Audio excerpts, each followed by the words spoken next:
ముఖ్యమైన పంటలలో బీర ముఖ్యమైనది పందిరి కింద కూరగాయల సాగులో. అలా చూసుకున్నట్లయితే మన రాష్ట్రంలో సుమారు 10,000 హెక్టార్లలో పందిరి కింద బీర సాగు చేస్తూ ఉన్నాము. దాంతోపాటుగా మనకు దిగుబడి చూసుకున్నట్లయితే సుమారు 6 నుంచి 8 టన్నుల దిగుబడి ఒక ఎకరానికి మనము బీర సాగు చేయడంలో మనకు వస్తూ ఉంటుంది.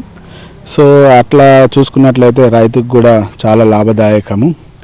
అయితే ముఖ్యంగా బీర మనము ఖరీఫ్లో వేసవిలో సాగుకి ఎక్కువగా మొగ్గు చూపుతాము.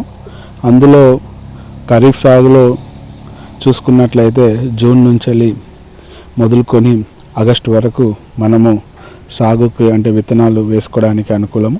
అట్లాగే మనము వేసవికి చూసుకున్నట్లయితే డిసెంబర్ని మొదలుకొని ఫిబ్రవరి పక్షం అంటే మొదటి పక్షం వరకు కూడా మనము వేసుకోవచ్చు. ఇలా కాకుండా వేసవి తర్వాత కూడా మనము రైతులు ఒకవేళ సాగు చేయాలి అనుకున్నప్పుడు రైతులు ముఖ్యంగా విత్తనాలు పాలీ బ్యాగులలో విత్తనాన్ని నాటుకొని 10 నుండి 15 రోజుల తర్వాత ఏదైతే మన విత్తనం మొలకెత్తిన తర్వాత 1-2 ఆకుల దశలో ఉన్న మొక్కను తీసుకొని నాటుకొని, అంటే నాటేటప్పుడు కూడా కొన్ని జాగ్రత్తలు తీసుకోవాలి.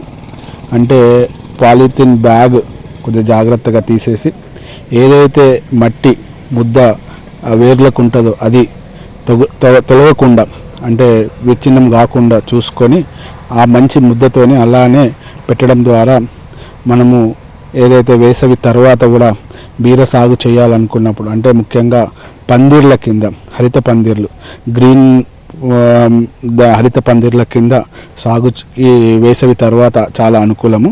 అలాంటి సమయాలలో ఇలా చేస్తే మనకు మొక్కలు కానీ విత్తనం కానీ మనం నష్టపోకుండా ప్రతి విత్తనం కూడా మొలకెత్తే అవకాశం ఉంటుంది ఈ విధంగా సాగు చేసుకుంటే.